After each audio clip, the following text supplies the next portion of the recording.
আল্লাহর কথার কোনো আমার আমি কিছুই পাই না। মাথা কোনটা গোয়া কোনটা? যদি সে ফিরে না আসে, তওবা না করে, যদি সে ক্ষমা না চায়, তাহলে তাওহীদি জনতা মাঝে মাঝে উত্তম মাধ্যম দেওয়ারও দরকার আছে না নাই?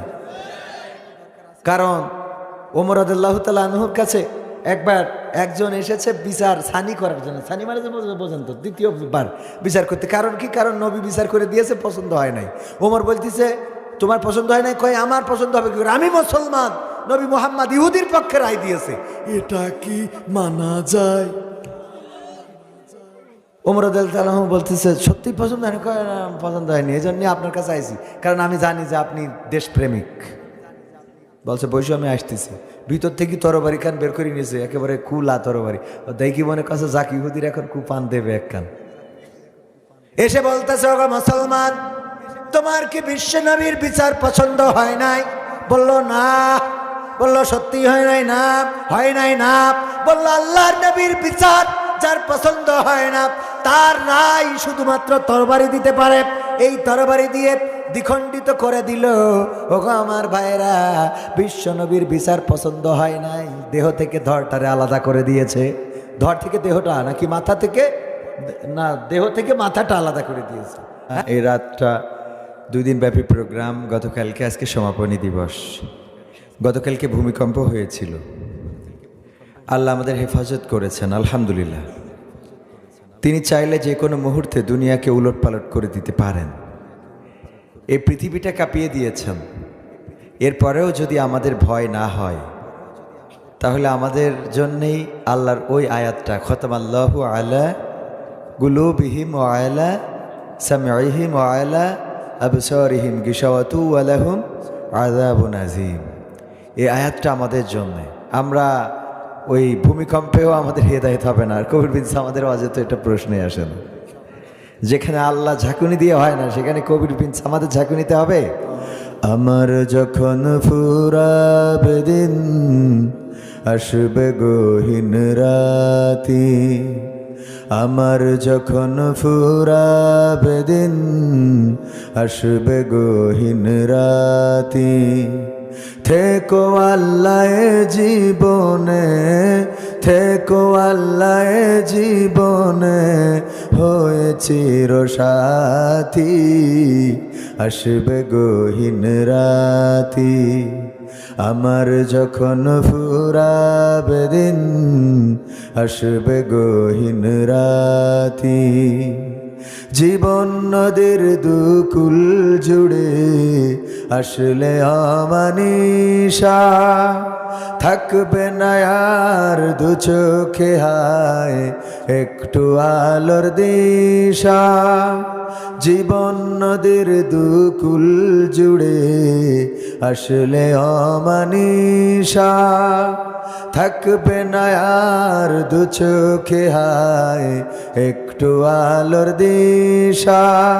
সেদিন আমার, সেদিন আমার, সেদিন আমার অন্ধ চোখে তুমি থেকো বাতি।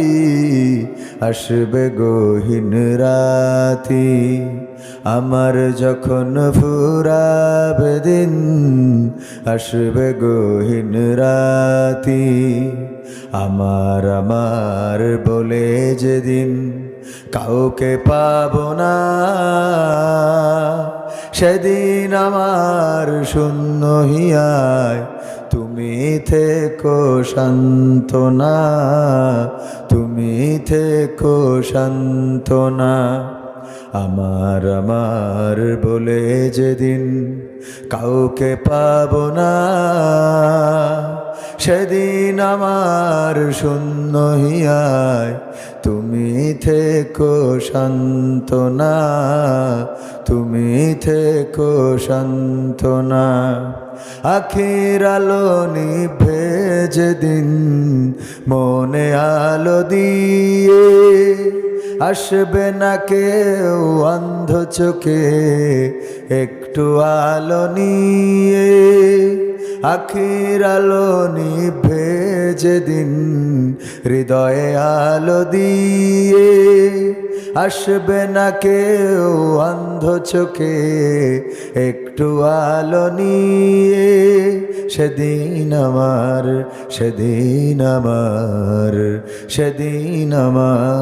অন্ধ গোরে তুমি আলোর জ্যোতি আসবে গহীন রাতি আমার যখন ফুরাবে দিন আসবে গহীন রাতি থেকো আল্লাহ জীবনে হয়ে চিরসাথী আসবে গহীন রাতি আমার যখন ফুরাবে দিন আসবে গহীন রাতি। মারহাবা বলা যাবে না? ওগো আমার ভাইরা, যেই দিন আমার দিন ফুরাবে, রাতের অন্ধকারে দিন ফুরাবে এমন নয়, কিন্তু যেই দিন সময় শেষ হয়ে যাবে, জীবনটা উড়াল দিবে, জীবন পাখি যেদিন উড়ে যাবে, ওই দিন আমার চোখে রাত নেমে আসবে। বলেন ঠিক কিনা? শুধু আমার চোখে নয়, আমরা এখানে যারা আছি সবার চোখেই রাত নামবে। সকালবেলা পূর্ব দিগন্তে সূর্য উদিত হবে, পাখির কলকাকলিতে মুখরিত হবে এই অঙ্গন, মানুষ যার যার কর্মব্যস্ততায় লিপ্ত হয়ে পড়বে, কিন্তু শুধুমাত্র আমার আপনার মৃত্যুর দিন আর ঘুম ভাঙবে।